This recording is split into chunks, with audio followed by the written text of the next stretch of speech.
Om Swastiastu. Baik, terima kasih atas kesempatan yang diberikan kepada kelompok kami. Di sini kami dari kelompok 9.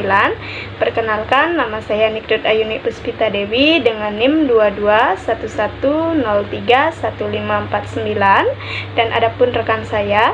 Perkenalkan, nama saya Kademila Duyanti dengan NIM 2211031545. Di video kali ini kami akan memaparkan materi mengenai langkah-langkah pengembangan silabus kurikulum 2013. Langsung saja ke materi. Baik, di sini saya akan menyampaikan materi yang akan dibahas, yaitu yang pertama adalah pengertian silabus, yang kedua prinsip-prinsip pengembangan silabus, yang ketiga langkah-langkah pengembangan silabus, keempat tahap-tahap pengembangan silabus, dan yang kelima adalah manfaat pengembangan silabus. Dan adapun nanti kita akan membahas tentang kesimpulan apa yang kita dapat dari pembelajaran video kali ini. Itu yang pertama, di sini saya akan menyampaikan mengenai pengertian silabus. Pasti teman-teman semua pasti atau belum pernah mengerti dengan apa sih itu silabus, atau kita hanya tahu sekilas nama itu silabus, tapi kita nggak tahu apa itu silabus. Jadi saya di sini akan memaparkan pengertian tentang silabus, yaitu rencana pembelajaran pada suatu dan atau kelompok mata pelajaran atau tema tertentu yang mencakup standar kompetensi, baik kompetensi dasar, materi pokok, atau pembelajaran. Kegiatan pembelajaran, indikator, penilaian, akumulasi waktu, dan sumber belajar. Silabus adalah rencana pembelajaran untuk satu semester, di mana di dalamnya terdapat standar kompetensi, kompetensi dasar, tujuan pembelajaran, kegiatan pembelajaran, media dan sumber, serta alat evaluasi yang digunakan. Contohnya adalah dalam hal pembelajaran tematik, maka silabus dikembangkan untuk pembelajaran satu tema atau silabus. Dan yang kedua, kita akan membahas materi tentang prinsip-prinsip pengembangan silabus. Menurut BNSP 2006, dalam pengembangan silabus perlu memperhatikan 8 prinsip, yaitu 1. Ilmiah. Ilmiah adalah keseluruhan materi dalam kegiatan yang menjadi muatan atau silabus harus benar dan dapat dipertanggungjawabkan secara keilmuan. Yang kedua, relevan. Relevan adalah cakupan kedalaman, tingkatan kesukaraan, dan urutan penyajian materi dalam silabus sesuai dengan kebutuhan siswa. 3. Sistematis adalah komponen-komponen silabus saling berkaitan secara fungsional dalam mencapai kompetensi.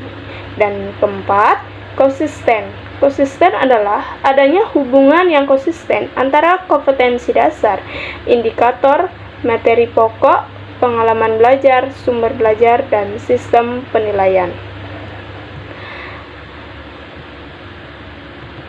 Yang kelima, yaitu memadai.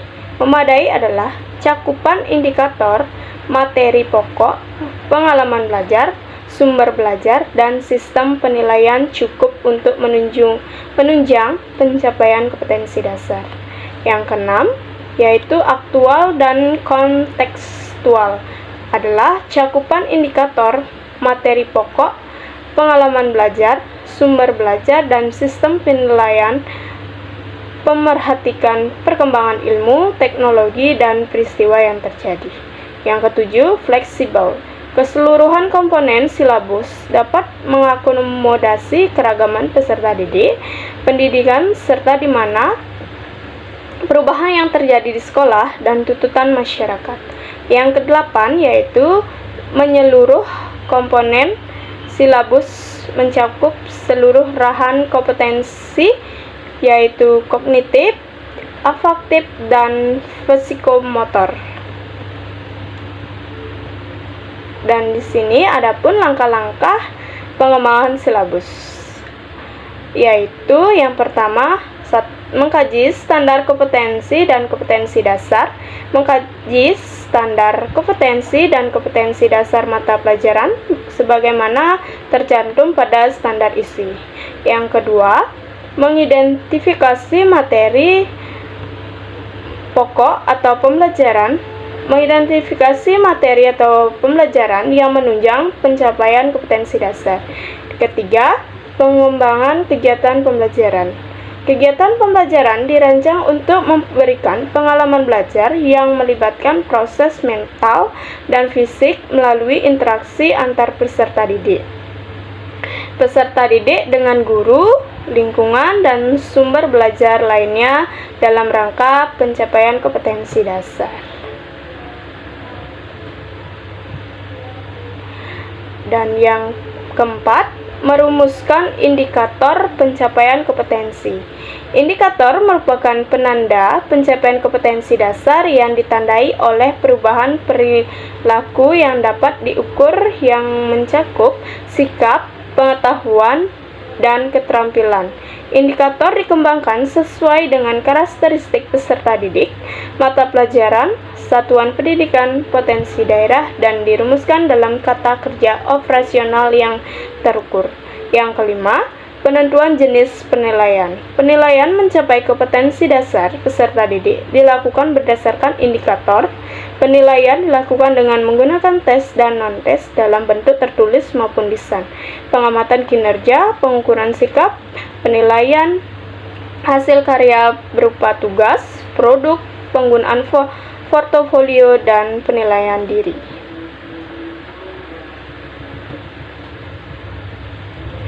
Yang keenam yaitu menentukan alokasi waktu. Penentuan alokasi waktu pada setiap kompetensi dasar didasarkan pada jumlah minggu efektif dan alokasi waktu mata pelajaran per minggu dengan mempertimbangkan jumlah kompetensi dasar, keluasan, kedalaman, tingkat kesulitan, dan tingkat kepentingan kompetensi dasar. Yang ketujuh, menentukan sumber belajar.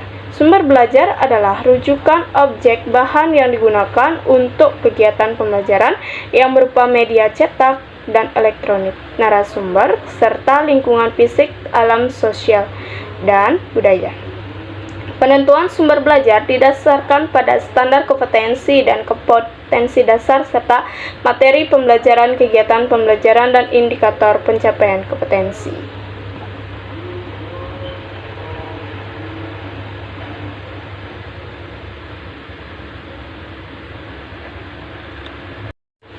Baik, terima kasih atas kesempatan yang telah diberikan kepada saya.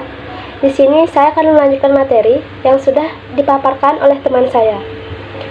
Materi selanjutnya yaitu tahap-tahapan penyusunan silabus.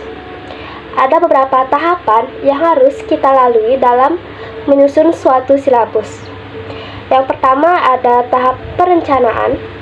Pada tahap perencanaan, penyusunan silabus harus mengumpulkan berbagai informasi dan mempersiapkan referensi yang relevan dengan kompetensi dasar yang ingin dicapai.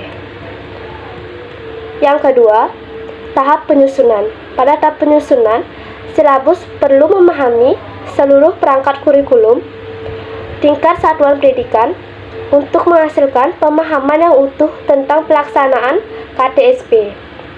Tahap yang ketiga ada tahap perbaikan.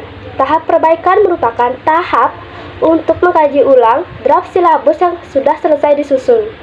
Pengkajian ulang ini didasarkan pada masukan, tanggapan, penilaian yang diberikan oleh pakar pendidikan yang kemudian digunakan untuk memperbaiki silabus.